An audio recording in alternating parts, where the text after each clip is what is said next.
ಎಲ್ಲರಿಗೂ ಊಟ ತಿನ್ನಿಸ್ತಾ ಇದೆಯಾ? ಎಸ್, ಎಲ್ಲರಿಗೂ 2 ತಿಂಗಳು ಹತ್ರ ಆಗ್ತಾ ಇದೆಯಲ್ಲ, ಇವಾಗೆಲ್ಲನೂ ಡ್ರೈ ಫುಡ್ಡು ಕೊಡ್ತಾ ಇದ್ದೀನಿ, ಗ್ರೇವಿನೂ ಕೊಡ್ತಾ ಇದ್ದೀನಿ. ಸಾಫ್ಟ್ ಆಗಿರೋ ಫುಡ್ಡು ಕೊಡಬೇಕು. ಯಾಕಂದರೆ 3ನೇ ತಿಂಗಳಿಗೆ ಹಲ್ಲು ಉದುರುತ್ತೆ. ಕೆಲವು ಮಕ್ಕಳಿಗೆ ಹಲ್ಲು ಉದುರುತ್ತೆ, ಕೆಲವು ಮಕ್ಕಳಿಗೆ ಹಲ್ಲು ಉದುರಲ್ಲ. ಹಾಗಾಗಿ ಹಲ್ಲು ಉದುರೋದು ಬೇಡ, ಪಾಪ ಚೆನ್ನಾಗಿರಲಿ ಅಂತ ಸಾಫ್ಟ್ ಫುಡ್ಡನ್ನೇ ಒಂದು 5-6 ತಿಂಗಳು ಕೊಡ್ತೀನಿ. ಮಿಕ್ಸ್ ಮಾಡ್ಕೊಂಡು ಆಮೇಲೆ ಅದಕ್ಕೆ ಡ್ರೈ ಫುಡ್ಡು ಎಲ್ಲ ಮಿಕ್ಸಿಂಗ್ ಮಾಡಿಕೊಂಡು ಹೋಗ್ತಾ ಇರ್ತವೆ. ಎಲ್ಲವೂ ಸ್ಟ್ರಾಂಗ್ ಆಗೋಕ್ಕೆ ಇವಾಗ ನಾನು ಫುಡ್ಡು ಸ್ಟಾರ್ಟ್ ಮಾಡ್ತೀನಿ. ನೀರು ಕುಡಿಯೋಕ್ಕೆ ಕೊಡ್ತೀನಿ. ಟಾಯ್ಲೆಟ್ ಟ್ರೈನಿಂಗ್ ತೊಗೊಂಡೋಗಿ ಕೊಡ್ತೀನಿ. ಟಾಯ್ಲೆಟ್ ಹತ್ರ ಹೋಗಿ ತಗೊಂಡು ಯಾವ ಥರ ಹತ್ತಬೇಕು, ಯಾವ ಥರ ವಾಪಸ್ ಬರಬೇಕು, ಎಲ್ಲ ಟ್ರೈನಿಂಗು ಕೊಡುವಂಥ ಟೈಮ್ ಇದು. ಊಟ ಸ್ಟಾರ್ಟ್ ಮಾಡಿ 5 ದಿನ ಆದಮೇಲೆ ಟಾಯ್ಲೆಟ್ಗೆ ಹೋಗೋದು. ಅಲ್ಲಿ ತನಕನೂ ಒಂಚೂರು ಚೂರು ತಿಂತ ಹೋಗ್ತಾರೆ. ತಿನ್ನೋದಕ್ಕೂ ಬರೋದಿಲ್ಲ ಕೆಲವು ಮಕ್ಕಳಿಗೆ. ಆಮೇಲೆ 5 ದಿನ ಆದಮೇಲೆ ಟಾಯ್ಲೆಟ್ ಸ್ಟಾರ್ಟ್ ಮಾಡುತ್ತಾ ನೋಡಿ. ದೊಡ್ಡವ್ರಿಗೆ ಸ್ವಲ್ಪ ನೀನು ಯಾಕೆ ಅವನು ಊಟ ತಿಂತಾ ಇದೆಯಾ ಹೇಳಿ ಇವಾಗ ನನಗೆ. ಅವನು ತಿನ್ನಕ್ಕೆ ಬಿಡಲ್ಲ ಅಂತ ಅಂದ್ಬಿಟ್ಟು ಅವನಿಗೆ ಬೇಬಿಗೆ ಸಪ್ರೇಟಾಗಿ ಕೊಟ್ಟರೆ ನಾವಿಲ್ಲಿ ಟೇಬಲ್ ಮೇಲೆ, ಇವಳು ಬಂದು ಅವ್ರ ಮಗಳು ಬಾಯಾಗ್ತಾವಳೆ. ಬೇಡ ಮಗ, ತಿಂದು ಸುಮ್ಮನಿರು ಮಗ. ಅವನು ಊಟ ಮಾಡ್ಲಿ, ಸುಮ್ಮನಿರು. ನೀ ತಿಂದ ತಾನೆ, ಏನಕ್ಕೆ ಬಂದಿದ್ಯಾ ನೀನು? ಗೊಂಬೆ ಬಾ ಅಲ್ಲೋಡಲ್ಲಿ ಅಮ್ಮ, ಅಲ್ಲೋಡಲಿ ಅಮ್ಮ, ಹೊಸ ಪ್ಯಾಕೆಟು. ಅಲ್ಲಿ ಹೋಗು ಮಗ, ಬೇಡ ಹೋಗು ಪಾಪ, ಬೇಡ. ಅಲ್ಲ ಹಂಗೆ ತಿನ್ಬಾರ್ದು. ಅಲ್ಲಿ ಅಪ್ಪನ ಹತ್ರ ಕಿತ್ಕೊಂಡು ಬಾ, ಈ ಕಡೆ ಬಾ. ಬೇಡ ಬಾ, ಇಲ್ಲಿ ಬಾ, ಅಮ್ಮ ಕೊಡ್ತಾಳೆ ಬಾ. ಹಾಂ ಬಾ, ಇಲ್ಲ ಅಮ್ಮ ಕೊಡ್ತಾಳೆ ಬಾ. ಬೇಡ ಮನೆ. ಬೆಕ್ಕು ವಿಡಿಯೋ ಹಾಕಿ ಅಂತ ತುಂಬಾ ಜನ ಕೇಳ್ತಾನೆ ಇರ್ತಾರೆ. ಸೊ ಇವತ್ತು ಸ್ವಲ್ಪನೇ ಇದೆ ನೋಡಿ. ಈ ತರ ತಿನ್ನಿಸ್ಬೇಕು. ಅವರಿಗೆ ತಿನ್ನಕ್ ಬರಲ್ಲ, ಅಷ್ಟೊಂದು ಗೊತ್ತಾಗಲ್ಲ. ಆಮೇಲೆ ಏನ್ ಮಾಡ್ತಾರೆ, ಚೆಲ್ಬಿಡ್ತಾರೆ ಕೆಳಗಡೆಗೆ. ಹಾಗಾಗಿ ಏಪ್ರನ್ ಹಾಕೊಂಡು ಕ್ಲೀನಾಗಿ ತಿನ್ಸಿದ್ರೆ ಅವ್ರಿಗೆ ಬೇರೆಯವರು ಏನ್ ಮಾಡ್ಬಿಡ್ತಾರೆ ಗೊತ್ತಾ, ಸೀನಿಯರ್ಸು ಒಟ್ಟಿಗೆ ಪ್ಲೇಟ್ಗೆ ಹಾಕಿದ್ರೆ ಸೀನಿಯರ್ಸ್ ತಿನ್ಕೊಂಡ್ಬಿಡ್ತಾರೆ. ಒಬ್ಬ ಚಿಕ್ಕ ಮಕ್ಳು ಚಿಕ್ಕ ತುತ್ತು ತಿಂತಾರೆ. ಅದಕ್ಕೆ ನಾವೇನ್ ಮಾಡ್ತೀನಿ, ಚಿಕ್ಕ ಮಕ್ಳಿಗೆ ಸಪ್ರೇಟಾಗಿ ಊಟ ಮಾಡಿಸಿ ದೊಡ್ಡವ್ರಿಗೆ ಫುಲ್ ತಟ್ಟೆಲಿ ಕೊಟ್ಬಿಟ್ಟಿರ್ತೀನಿ. ಅವ್ರು ಹಂಚ್ಕೊಂಡು ತಿನ್ಕೊಂತಾರೆ ಎಷ್ಟು ಬೇಕೋ ಅಲ್ಲಿ ತನಕ. ಬೆಳಗ್ಗೆಯಿಂದ ನನಗೆ ಯಾರೋ ಇವತ್ತೊಬ್ರು ಸಿಕ್ಕಿದ್ರು, ನಮ್ಮ ಫಾಲೋವರು. ಅವ್ರು ಹೇಳ್ತಿದ್ರು ಅವ್ರ ಮನೇಲೂ ಬೆಕ್ಸ್ ಹಾಕೊಂಡಿದಾರಂತೆ, ಇಂಡಿಯನ್ ಕ್ಯಾಟ್. ಇವಳು ನೋಡಿ, ಇವಳು ಮತ್ತೆ ಹೋದ್ಲು. ಗೊಂಬೆ ಹೊಡಿತೀನಿ ನಾನು ನಿನಗೆ. ಅವ್ನು ತಿನ್ನಕ್ ಬಿಡು ಸುಮ್ಮನೆ. ಬೇಬಿ ತಿನ್ನು ಮಗ ನೀನು. ಸರಿ ಇಲ್ಲ ಅವಳು. ತಾತನ ತಟ್ಟೆನೆ ಬೇಕಾ ನಿನಗೆ? ಎಂಜಲು ತಾತನ ಎಂಜಲು. ಅವ್ರು ಹೇಳ್ತಿದ್ರು 18 ಬೆಕ್ಕನ್ನ ಸಾಕೊಂಡ್ಬಿಟ್ಟಿದಾರಂತೆ, ಇಂಡಿಯನ್ ಕ್ಯಾಟ್ಸ್ಗಳನ್ನ. ನಮಗೆ ಮೇಂಟೈನೇ ಮಾಡೋಕ್ಕಾಗಲ್ಲ, ನಿಮ್ಮಮ್ಮ ಅದು ಹೆಂಗೆ ಮೇಂಟೈನ್ ಮಾಡ್ತಾರೋ ಅಂತಿದ್ರು. ಇವತ್ತು ಯಾರೋ ಒಬ್ರು ಸಿಕ್ಕಿ ನನಗೆ ರಾಜಾಜಿನಗರಲ್ಲಿ. ಅವ್ರಿಗೋಸ್ಕರ ನಾವು ಟೈಮ್ ಕೊಡ್ಲೇಬೇಕಮ್ಮ. ಅವ್ರಿಗೋಸ್ಕರ ನಾವು ಟೈಮ್ ಕೊಟ್ರೆ ರಿಸ್ಕ್ ಅನ್ಸೋದೇ ಇಲ್ಲ. ನೋಡಿ ಎಷ್ಟು ಹಠ ಮಾಡ್ತಾಳೆ, ಎಷ್ಟು ಹಠ.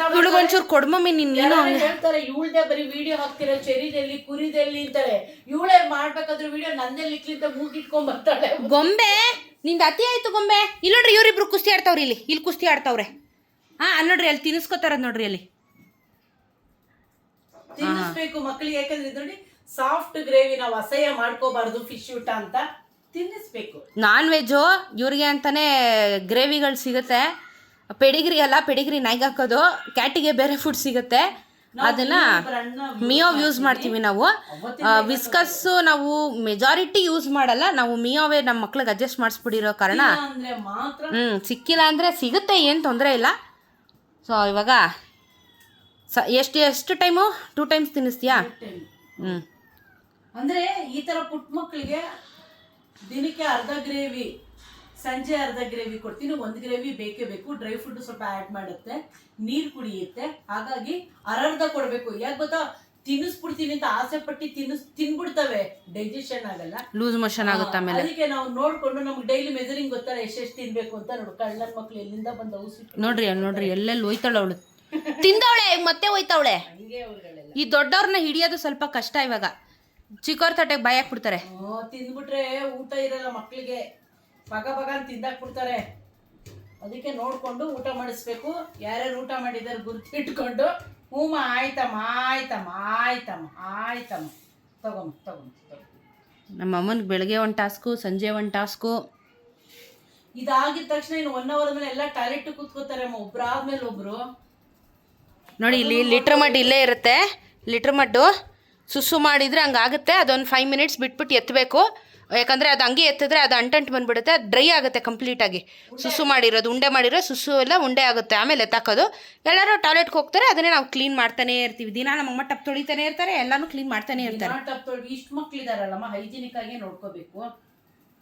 ಇದು ನಮ್ಮನೆ ಊಟದ ರುಟೀನು ಮಕ್ಳದು, ನಮ್ದಲ್ಲ. ನಮ್ಮದೇ ಅಡುಗೆ ತೋರಿಸಿ ಇವತ್ತು ಮಕ್ಳದ್ದು ತೋರಿಸು. ತಿನ್ನಿಸೋದು ಇರುತ್ತೆ, ತಿನ್ನೋದು ಇರುತ್ತೆ. ಮತ್ತು ತಿಂಗಳಿಗೆ ಎಷ್ಟು ಎಕ್ಸ್ಪೆನ್ಸಸ್ ಬೀಳುತ್ತಮ್ಮ ನಿನಗೆ? ಮಿನಿಮಮ್ 5,000 ಬೇಕು. ಮಿನಿಮಮ್ ಅಂದರೆ ನೀನು ಇವಾಗ ಇಷ್ಟು ಜನ ಇರೋದಕ್ಕೆ ಮೇಲೆ ಬರುತ್ತೆ.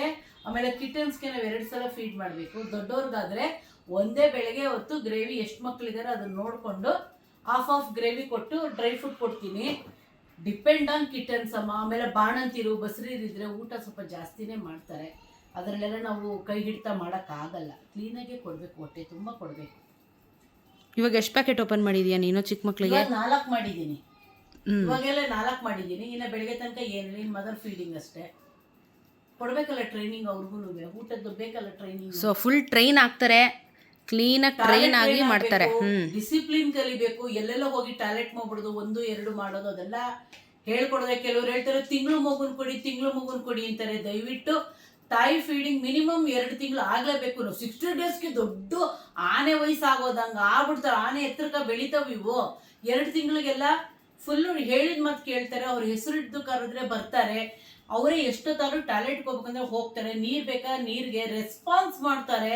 ನೀವು 1 ತಿಂಗಳು ಮಗು ಕೊಡಿ ಅಂದರೆ ತಾಯಿ ಹಾಲು ಕುಡಿತಾರೆ ಕಿತ್ಕೊಂಡು ನಿಮಗೆ ಕೊಡೋಷ್ಟು ಕಟ್ಟಕರಂತೂ ನಾವೆಲ್ಲ ಕೊಡೋದು ಇಲ್ಲ. ನೀವು ದಯವಿಟ್ಟು ಇಂಡಿಯನ್ ಕ್ಯಾಟ್ಗಳನ್ನ ಬೇಕಾದ್ರೆ ತಾಯಿ ಜೊತೆಗೆ ಸಾಕೊಳ್ಳಿ. ಅವಾಗ ನಿಮಗೆ ಗೊತ್ತಾಗುತ್ತೆ ಏನು ಕಷ್ಟ ಸುಖ ಅನ್ನೋದು. ಸುಮ್ಮನೆ ಕೇಳ್ಬಿಡ್ತೀರಾ 1 ತಿಂಗಳು ಮಗು ನಾವು ಸಾಕಿದೀವಿ, ದೊಡ್ಡದು ಮಾಡಿದೀವಿ ಅಲ್ಲ. ಈಗಿನ ಕಾಲದ ಮಕ್ಳುಗಳು ಇದೇ ತುಂಬ ಪೇಷನ್ಸ್ ಬೇಕು. ಪೇಷನ್ಸ್ ತುಂಬ ನೋಡಿ, ಈ ಥರ ತಿನ್ಸ್ಬೇಕು. ಅವು ಒಂದೊಂದ್ಸಲ ಹಲ್ಲು ಕಚ್ಬಿಡ್ತವೆ, ಏನಾದ್ರು ಬೆನ್ನು ಕಚ್ತವೆ. ನೋಡ್ಕೊಂಡು ಊಟ ಮಾಡಬೇಕು. ಸಾಫ್ಟ್ ಊಟ ಕೊಟ್ಟಷ್ಟು ಒಳ್ಳೇದು. ಇವಾಗ ನಾವು ಹೋಮ್ ಫುಡ್ ಕೊಡಬಾರ್ದು, ಹೋಮ್ ರೆಮಿಡೀಸ್ ಕೊಡಬಾರ್ದು, ಡೈಜೆಷನ್ ಆಗಲ್ಲ. ಇದೆಲ್ಲ ಫುಲ್ ಗ್ರೈಂಡ್ ಆಗಿರುತ್ತೆ, ತುಂಬಾ ಸಾಫ್ಟ್ ಆಗಿರೋದ್ರಿಂದ. ಇದರಲ್ಲೂ ಫ್ಲೇವರ್ಸ್ ತುಂಬಾ ಇದೆ. ನಾನು ಕೊಡೋದು ಹೈಯೆಸ್ಟ್ ಆಗಿ ಟೂನಾ ಫ್ಲೇವರೇ ಕೊಡೋದು ನಾನು ಜಾಸ್ತಿ. ಯಾಕಂದ್ರೆ ಇದು ತುಂಬಾ ಗ್ರೈಂಡ್ ಆಗಿರುತ್ತೆ, ಡೈಜೆಷನ್ಗೂ ತುಂಬಾ ಚೆನ್ನಾಗಿರುತ್ತೆ. ನಾನು ಕೊಡೋದೇ ನೋಡಿ ಕಿಟನೆ ಕೊಡೋದು ನಾವೆಲ್ಲ. ಅಮ್ಮ ಇವಾಗ ನಮ್ಮನೆ ನನ್ನ ಪುಟ್ಟಿ 8 ವರ್ಷ, ಅವಳು ಕಿಟನ್ ಫುಡ್ ತಿಂತಾಳೆ. ಯಾಕಂದ್ರೆ ಅವಳು ಪ್ರೋಟೀನು ಜಾಸ್ತಿ ಸಿಗೋದು ಕಿಟನಿಂದಾನೆ. ಅವ್ರು ಎಷ್ಟೇ ದೊಡ್ಡವರಾದ್ರೂ ನಾನು ಕೊಡೋದು. ಯಾಕೆಂದ್ರೆ ಒಂದ್ ಮಾತು ಏನು ಅಂತಂದ್ರೆ, ನಾವ್ ಇವಾಗ ಕಿಟನ್ ಫುಡ್ ಒಬ್ರು ಕೊಡ್ತೀವಿ, ಡ್ರೈ ಫುಡ್ ಅಡಲ್ಟ್ ಇಟ್ಟಿರ್ತೀವಿ ಕಿಟನ್ಗೆ. ಅವ್ರೇನ್ ಮಾಡ್ತಾರೆ, ಮಕ್ಕಳೆಲ್ಲ ಹೋಗಿ ಅಡಲ್ಟ್ ಫುಡ್ ತಿಂತಾರೆ, ಡೈಜೆಷನ್ ಆಗಲ್ಲ. ಅದಕ್ಕೆ ನಾವೇನ್ ಮಾಡ್ಬಿಟ್ಟಿದೀವಿ, ಬೇಡ ಬಿಡು ಲೈಫ್ ಟೈಮ್ ಕಿಟನ್ ಫುಡ್ ತಿನ್ಕೊಳ್ಳಿ ಅಂತ. ಎಲ್ಲರೂ ತಿನ್ಬೋದು, ಮಕ್ಳುಗಳು ಪ್ರಾಕ್ಟೀಸ್ ಆಗುತ್ತವೆ. ಅಡಲ್ಟ್ಗೂ ನಾವು ಸಪರೇಟ್ ಬೇರೆ ಫುಡ್ ಕೊಡ್ತೀವಿ. ಅವ್ರಿಗೆ ಕ್ರೀಮಿ ಟ್ರೀಟು, ಸಪ್ಲಿಮೆಂಟ್ಸ್ ಅದೆಲ್ಲ ಕೊಡ್ತೀವಿ. ಅದು ಬಿಟ್ಟು ಗುಂಪಲ್ಲಿ ಅಂತ ಹೇಳಿದ್ರೆ ನಾವು ಯೂಶಲಿ ಡ್ರೈ ವೆಟ್ ಕಿಟನ್ ಫುಡ್ಡೇ ನಾವು ಅವಾಗಿಂದನೂ ರೂಢಿ ಮಾಡಿಸ್ಕೊಂಬಂದಿದ್ದೀವಿ. ಏನೂ ಆಗಲ್ಲ, ಕೊಡ್ಬೋದು. ಯಾಕಂದರೆ ನಮ್ಮನೇಲಿ ಸ್ವಲ್ಪ ಸ್ಟ್ರೆಂತ್ ಜಾಸ್ತಿ ಇರೋದ್ರಿಂದ ನಮಗೂ ಮೇಂಟೆನೆನ್ಸ್ ಕಷ್ಟ ಆಗುತ್ತೆ. ಹಾಗಾಗಿ ಇವಾಗ ನೀನು 1 ಬೆಕ್ಕು ಸಾಕೋತೀನಿ ಅಂದರೆ ಮೇಂಟೆನೆನ್ಸ್ ಎಷ್ಟು ಬರುತ್ತಮ್ಮ ಮನೆಗೆ? 1,000 ರೂಪಾಯಿ ಒಳಗಡೆ. 2 ತಿಂಗಳಿಗೆ ಒಂದ್ಸಲ ರೇಷನ್ ಅಷ್ಟೇ ಅವರಿಗೆ. 3 ತಿಂಗಳಿಗೆ ಒಂದ್ಸಲ ಲಿಟರ್ ಮಾಡೋ 5 kgದು 5 kgದು 3 ತಿಂಗಳು ಬರುತ್ತೆ. ಊಟನೂ ಅಷ್ಟೇ. 24 ಬಾಕ್ಸ್ ತಂದರೆ 1 ದಿನಕ್ಕೆ ಅರ್ಧ ಪ್ಯಾಕೆಟ್ ಇಲ್ಲ 1 ಪ್ಯಾಕೆಟ್ ಅಂದರೆ 2 ಡಿವೈಡ್ ಆದರೆ 1 ಪ್ಯಾಕೆಟ್ ಆಯ್ತಾ. ಅದನ್ನು ತಿಂಗಳಿಗೆ ನೀವು ನೋಡ್ಕೊಂಡು ತಗೊಳ್ಳಿ. ಬೇಕಾದ್ರೆ ಒಂದಿನ ಸ್ಕಿಪ್ ಮಾಡಿದ್ರು ಪರವಾಗಿಲ್ಲ. ಮನೆ ಊಟಗಳನ್ನ ನೀವು ಬಾಯ್ಲ್ಡ್ ಎಗ್ ಎಲ್ಲ ಇವಾಗಲೇ ಬೇಡ. 2 ತಿಂಗಳು ಮುಗಿದ ಮೇಲೆ 2.5 months ಆದಮೇಲೆ ನೀವು ಬಾಯ್ಲ್ಡ್ ಎಗ್ ಕೊಡಿ, ಮನೇಲಿರೋ ತರಕಾರಿ ಬೇಯಿಸಿ ಕೊಡಿ. ಅವಾಗ ಸ್ಟ್ರೆಂತ್ ಬರುತ್ತೆ. ಯಾಕಂದರೆ ಆ ಮಕ್ಕಳಿಗಿನ್ನ ನಾವು ಹೆಂಗೆ ಸೆರ್ಲ್ಯಾಕು ಸೇರಿ ಆ ಥರ ಎಲ್ಲ ಮಾಡಿ ಒಂದೊಂದು ಸ್ಟೆಪ್ಪಲ್ಲಿ ಮಕ್ಕಳಿಗೆ ಹೇಗೆ ತಿನ್ನಿಸ್ಕೊಂಡ್ಬರ್ತೀವಿ, ಅದೇ ರೀತಿಯೇ ಈ ಮಕ್ಳಿಗೂ ಸ್ಟೆಪ್ ಬೈ ಸ್ಟೆಪ್ಪು ಊಟನ ಫೀಡಿಂಗ್ನಲ್ಲಿ ಚೇಂಜಸ್ ಮಾಡ್ಕೊಂಡು ಹೋಗಬೇಕು. ಆಮೇಲೆ ದೊಡ್ಡವರಾದ್ಮೇಲೆ 1 ವರ್ಷ ಆಮೇಲೆ ನೀವು ಗ್ರೇವಿನೇ ಸ್ಟಾಪ್ ಮಾಡಿ ಪರವಾಗಿಲ್ಲ. ಈ ಥರ ಡ್ರೈ ಫುಡ್ಡೇ ಕೊಡಿ, ಚೆನ್ನಾಗಿ ಊಟ ಮಾಡ್ಕೋತಾರೆ. ಇವಾಗ ನೋಡಿ ವೆಟ್ ಫುಡ್ ತಿಂದ ಆಗಲೇ ಡ್ರೈ ಫುಡ್ ಹೋಗಿದೆ ಅದು ಆಲ್ರೆಡಿ ತಿನ್ನಕ್ಕೆ. ಅದು ನಮ್ಮಲ್ಲಿ 8 ಗಂಟೆ ತನಕ ಇರುತ್ತೆ. 8 ಗಂಟೆ ಮೇಲೆ ಯಾವ ಫೀಡಿಂಗ್ ಇರೋರಾಗಲಿ, ಪ್ರೆಗ್ನೆಂಟ್ ಆಗಿರಲಿ, ಮಕ್ಕಳಾಗಿರಲಿ ಅಷ್ಟೇ ಟೈಮ್ ತೋರಿಸ್ತೀನಿ. ಕ್ಲಾಕು 8 ಗಂಟೆಗೆ ಎತ್ತುತ್ತಾ ಇರ್ತೀನಿ. ಇಷ್ಟೇ ಅವ್ರ ರೊಟೀನು. ನೋಡಿ ಇಲ್ಲಾಯ್ತು, ಈಗಾಗಲೇ ಟಾಯ್ಲೆಟಿಗೆ ಹೋಗ್ತಾ ಇದ್ದಾರೆ ಎಲ್ಲರೂ. ಇನ್ನು ಶುರು ಲೈನಕ್ಕೆ ನೋಡಿ, ನೀಟಾಗಿ ಅಲ್ಲೇ ಹೋಗ್ತಾರೆ. ಅವ್ರಿಗೆ ಗೊತ್ತು ಎಲ್ಲೂ ಗಲೀಜು ಮಾಡಬಾರ್ದು ಅಂತ. ಅಲ್ಲೇ ಹೋಗ್ತಾರೆ, ನಾವು ಎತ್ತಾಕ್ತೀವಿ, ಆಮೇಲೆ ನೆಕ್ಸ್ಟ್ ಹೋಗ್ತಾರೆ. ಅದನ್ನು ಮತ್ತೆ ನಾವು ಟಬ್ ಕ್ಲೀನ್ ಮಾಡ್ತಾ ಇರ್ತೀವಿ, ಮಣ್ಣು ಚೇಂಜ್ ಮಾಡ್ತಾ ಇರ್ತೀವಿ. ಯಾಕಂದರೆ ಎಲ್ಲ ಹೈಜೀನ್ ಆಗಿರ್ಬೇಕಲ್ವಾ. ನೋಡಿ ಇಲ್ಲಿ ವೆಯ್ಟಿಂಗ್ ಲಿಸ್ಟು. ಲೈನಿಗೆ ಬರ್ತಾರೆ. ಆ್ಯಕ್ಚುಲಿ ಎಲ್ಲ ಲೈನಿಗೆ ಕುತ್ಕೊತಾರೆ. ಟಾಯ್ಲೆಟಿಗೆ ಅಂದರೆ ಲೈನಿಗೆ ಕುತ್ಕೊತಾರೆ. ಇವಾಗ ತಿಂದ ತಕ್ಷಣ ಹೋಯ್ತಾರೆ. ಆಲೇ ಹೋಗ್ತಾರೆ ಟಾಯ್ಲೆಟ್ಗೆ. ಇವಾಗ ಒಂದು ಟ್ರಿಪ್ ಹೋಗ್ತಾರೆ, 10 ಗಂಟೆಗೆ ಇನ್ನೊಂದು ಟ್ರಿಪ್ ಹೋಗ್ತಾರೆ. ಅವಾಗ ನೀರು ಕುಡಿತಾರೆ. ಫುಲ್ಲು ಓವರ್ ನೈಟು ನೀರು ಕುಡಿಯೋದು, ಆಟ ಆಡೋದು ಅಷ್ಟೇ. ಅದು ಬಿಟ್ಟರೆ ನಾವು ಏನು ಫುಡ್ಗೆ ಏನು ಕೊಡಲ್ಲ. ಯಾಕಂದರೆ ಸ್ಟಾಪ್ ಮಾಡಬೇಕು. ಮಕ್ಕಳು ತಿನ್ನೋದು ಟಾಯ್ಲೆಟ್ಗೆ ಹೋದ್ರೆ ಫುಲ್ ನೈಟು ಅವ್ರಿಗೆ ಬಾಡಿನೇ ಬರಲ್ಲ. ನನ್ನ ಮಕ್ಕಳು ತುಂಬ ವೀಕ್ ಇದ್ದಾರೆ, ಅಯ್ಯೋ ಎಷ್ಟು ಕೊಟ್ಟರು ದಪ್ಪ ಆಗಲ್ಲ ಅಂದರೆ ನೀವು ಊಟನ ಕಂಟ್ರೋಲ್ ಮಾಡಬೇಕು. ಡಯಟ್ ಇಡಬೇಕು, ಕೊಡ್ತಾ ಇರಬಾರ್ದು, ಹಂಗೇನೆ ಕೊಡ್ತಾನೆ ಇರಬಾರ್ದು. ಮುದ್ದಿಸ್ತೀನಿ ಅಂದ್ಬಿಟ್ಟು ತಿನ್ನೋದ್ರಲ್ಲಿ ಮುದ್ದಿಸ್ಬಾರ್ದು. ಡಿಸಿಪ್ಲಿನ್ ಆಗೇ ಇರಬೇಕು. ಅವಾಗ ಅವರು ಕಂಟ್ರೋಲಿಗೆ ಬರ್ತಾರೆ. ಬಾಡಿನೂ ಚೆನ್ನಾಗಿ ಬರುತ್ತೆ, ಫರ್ ಕ್ವಾಲಿಟಿನೂ ಚೆನ್ನಾಗಿ ಬರುತ್ತೆ, ವೆಯ್ಟ್ ಗೇನ್ ಆಗ್ತಾರೆ. ಸೊ ಇದು ನಮ್ಮ ಮನೆಯ ಒಂದು ಕ್ಯಾಟ್ ಮೇಂಟೆನೆನ್ಸಿನ ಬಗ್ಗೆ ಒಂದು video guys. Hope you got all the information. Thank you. ಚಾನಲ್ನ ಸಬ್ಸ್ಕ್ರೈಬ್ ಮಾಡ್ಕೊಳ್ಳಿ.